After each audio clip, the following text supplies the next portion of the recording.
2024 பாராளுமன்ற தேர்தல்ல பாஜக 240 தொகுதிகள்ல வெற்றி பெற்றுச்சு. இதனால மைனாரிட்டி ஆட்சி தான் அமைக்க முடிந்தது. அதுவும் இவிஎம் கைங்கரியத்தால தான். அதுவே பழைய வாக்கு சீட்டா இருந்தா அதனால இவ்வளவு தொகுதிகளை வெல்ல முடியுமா அப்படிங்கறத கொஞ்சம் அலசி பார்க்கலாம். வாக்கு திருட்டு போன்ற விவகாரங்கள்ல இந்திய தேர்தல் ஆணையத்தை விமர்சித்து வருகிறார் ராகுல். இத முன்னாள் IAS அதிகாரிகள், முன்னாள் நீதிபதிகள் உட்பட 272 பிரமுகர்கள் கண்டனம் தெரிவிச்சிருக்கிறாங்க. அவங்க கூட்டா வெளியிட்டிருக்கும் அறிக்கையில தேர்தல் ஆணையத்தை ராகுல் தொடர்ந்து தாக்கிட்டு வராரு. வாக்கு திருட்டுல ஈடுபட்டவர்களை விடமாட்டேன் அப்படின்னு அவரு மிரட்டுறாரு. தேர்தல் தோல்வியால ஏற்பட்ட விரக்தியில இப்படி செயல்படுறதை விட்டுட்டு ஜனநாயக தீர்ப்புகளை மனதார ஏற்றுக்கொள்ள வேண்டும் அப்படின்னு சொல்லியிருக்கிறாங்க. இந்திய தேர்தல் ஆணையம் ஜனநாயகத்தை குழி தோண்டி புதைத்து வரும் நிலையில பாஜக ஆதரவாளர்கள் சிலரை வச்சு அறிக்கை வெளியிட்டு இருக்கிறாங்க. ராகுலின் குற்றச்சாட்டுகளுக்கு தேர்தல் ஆணையத்தால பதில் சொல்ல முடியல. ஆளும் பாஜகவாலும் நியாயமான பதில்களை சொல்ல முடியல. ஏதோ சில விஷயங்களை பாஜக சொல்லுது. பாஜக சொல்வது முற்றிலும் தவறா இருக்கு. அதனாலதான் பாஜகவுக்கு ஜால்ரா போடும் சில நபர்களை இறக்கி விட்டு அறிக்கை வெளியிடுறாங்க. பெரும்பாலான தேசிய மீடியாக்கள் பாஜகவின் கட்டுப்பாட்டுல இருக்கு. இதனால தேர்தல் முறைகேடுகள் குறித்து நிறைய விஷயங்கள் வெளியே வரல. அந்த முறைகேடுகள்ல 10% கூட இன்னும் வெளியே வரல. ஆனா அந்த தேர்தல்ல இந்த பிரச்சனை, இந்த தேர்தலில் அந்த பிரச்சனை அப்படின்னு பத்திரிகைகள்ல சில ஆய்வு கட்டுரைகள் வருது. தொலைக்காட்சிகள்ல சில விவாதங்கள் நடைபெறுது. அவற்றின் மூலமா தேர்தல்ல ஏதோ சிறிய அளவுல பிரச்சனைகள் நடைபெற்றன அப்படிங்கிற மாதிரி ஒரு தோற்றத்தையும் எண்ணத்தையும் மக்கள் மத்தியில உருவாக்குறாங்க. 2024 பாராளுமன்ற தேர்தலுக்கு பிறகு நடைபெற்ற சட்டமன்ற தேர்தல்களை ஆய்வு செஞ்சு பார்க்கும்போது ஒட்டுமொத்த தேர்தலும் முறைகேடா இருக்கு. அதுதான் யதார்த்தம். ஒரு ஜனநாயகத்துல 90% ஒரு கட்சியால வெற்றி பெறவே முடியாது. அதுக்கு வாய்ப்பே கிடையாது. ஆனா பீகார்ல பாஜக கூட்டணி 90% வெற்றி பெறுது. ஏற்கனவே மகாராஷ்டிராவில 90% ஜெயித்தாங்க. சுமார் 20 ஆண்டுகளாக நிதிஷ்குமார் முதல்வரா இருக்கிறார். இந்த நிலையில 90% வெற்றியை அவங்களால எப்படி பெற முடிஞ்சது? அதுக்கு துளியும் வாய்ப்பு கிடையாது. ஆனா பெண்களுக்கு ரூபாய் 10,000 கொடுத்தார் அப்படின்னு ஒரு பொய்யான கருத்துருவாக்கத்தை செய்யறாங்க. ரூபாய் 10,000 கொடுத்தார் அப்படின்னா அதற்காக குறிப்பிட்ட எண்ணிக்கையில் சிறிய பகுதியினர் வாக்களித்திருப்பார்கள். ஆனா 90% பேர் எப்படி வாக்களிப்பாங்க? அதுக்கு வாய்ப்பே இல்லை. பாராளுமன்ற எதிர்கட்சி தலைவர் ராகுல் பொறுத்தளவுல அவர் ஒரு தவறு செய்யறாரு. தேர்தல் ஆணையத்தின் முறைகேடுகளை அம்பலப்படுத்துறதுல தனி ஒரு ஆளாக செய்து கொண்டிருக்கிறார். இந்தியாவின் ஜனநாயகமே காலியாகிறது என்கிற சூழல்ல ஒரே ஆளாக நின்று இந்த வேலையை செய்யறது எப்படி சரியா இருக்கும்? ஜனநாயகத்துல அக்கறை கொண்ட மற்ற கட்சிகளையும் அமைப்புகளையும் சிவில் சொசைட்டியையும் ஒரு அணியாக அமைத்து கொண்டு இந்த வேலைகளை அவர் செய்யணும். அதோட இந்தியாவின் ஜனநாயகத்தையே காலி செய்யும் வேலை நாட்டுல நடைபெறும் போது வாக்கு திருட்டு அப்படின்னு ராகுல் சொல்லி கொண்டிருக்கிறார். இப்படி சொல்றது ஏதோ சில்லறத்தனமான திருட்டு வேலை என்பது போல இருக்கு. ஒருவரின் சட்டை பையிலிருந்து 10 ரூபாயை பிட்பாக்கெட் அடித்து விட்டார்கள் என்பது போல இந்த விவகாரத்தை ராகுல் முன்னிறுத்துவது மிகவும் தவறான ஒரு செயல். தேர்தல் ஆணையம் செய்யும் தவறுகளையும் மோசடிகளையும் சிவில் சொசைட்டிகள் வெளியே பேசிட்டு வருது. அதை எடுத்து அரசியல் கட்சிகள் பேசினாங்க.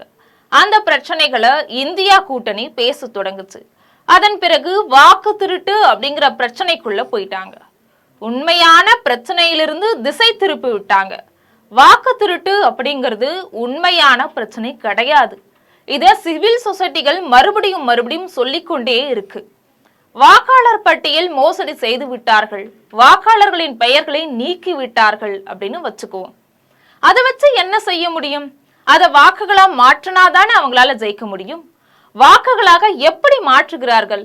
இவிஎம் மூலம் வாக்குகளாக மாற்றுறாங்க. அதுதான் முழுமையாக வெளிச்சத்துக்கு வந்திருக்கு.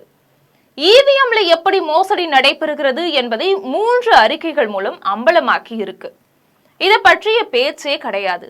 காங்கிரஸோ மற்ற எதிர்கட்சிகளோ அது பற்றி பேசுவதே கிடையாது. வாக்காளர் பட்டியல்ல பெயர்களை நீக்கிவிட்டாங்க அப்படின்னு மட்டுமே தான் சொல்லி கொண்டிருக்கிறார்கள். காங்கிரஸ் கட்சி நிர்வாகிகள்ல சில தவறான நபர்கள் இருக்கிறாங்க. அந்த நபர்களுக்கும் பாஜக RSSக்கும் மறைமுகமா தொடர்பு இருக்கு அப்படின்னு சொல்லப்படுது. அத்தகைய நபர்கள்தான் ராகுலுக்கு தவறான ஆலோசனைகளை வழங்கி கொண்டிருக்கிறார்கள். அந்த நபர்களின் தவறான வழிகாட்டலில் தான் முக்கியமாக பேச வேண்டிய EVM மோசடியை பற்றி பேசாம வெறுமனே வாக்கு திருட்டு அப்படின்னு ராகுல் பேசிட்டு வராரு. அந்த நபர்கள் எல்லாருமே வாக்குப்பதிவு எந்திரத்தை வழிபடுறவங்க. EVM ஆதரவாளர்கள் யாருமே சுதந்திரமான நேர்மையான தேர்தல் நடைபெறுவதை விரும்பும் நபர்களாக இருக்க மாட்டாங்க. EVM அப்படின்னாலே சுதந்திரமான நேர்மையான தேர்தலை நடத்தவே முடியாது. EVM அப்படின்னாலே மோசடிதான். அதனால EVMக்கு எதிராக ஒரு பிரச்சாரம் செய்யப்பட்டது.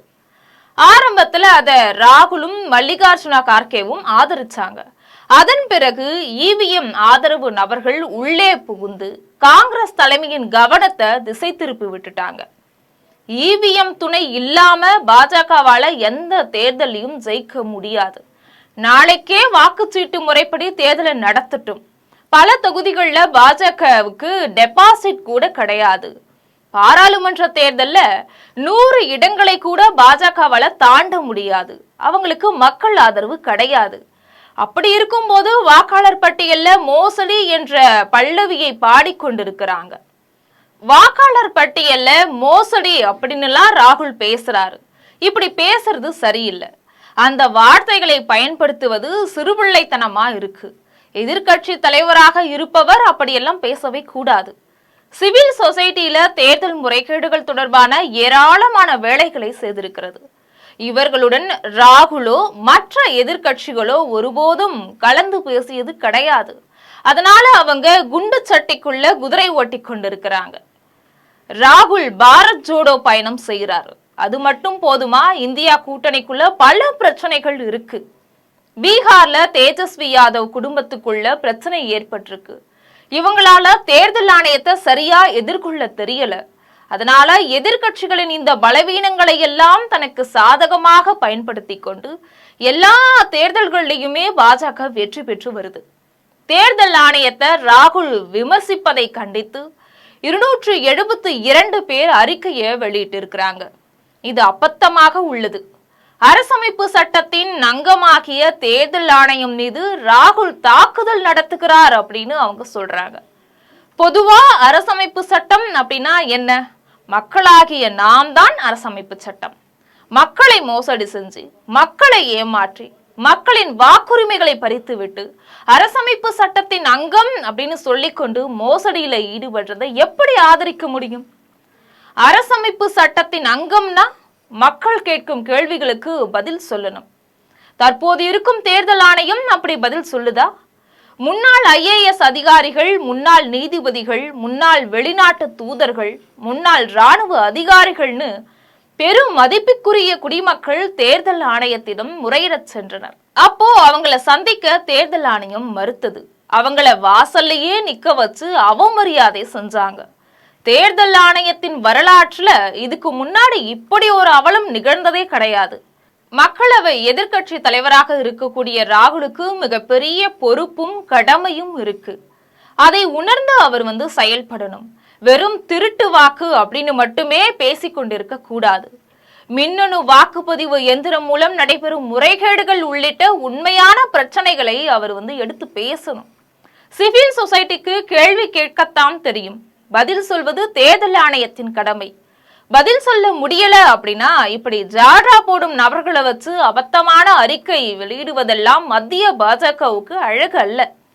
ஆக ராகுல் எடுத்துள்ள வாக்கு திருட்டை அனைத்து எதிர்கட்சிகளை கூட்டி மக்கள் மன்றத்துல கொண்டு சேர்த்தால்தான் மக்களிடம் விழிப்புணர்வு ஏற்பட்டு பாஜகவை ஒதுக்குவாங்க.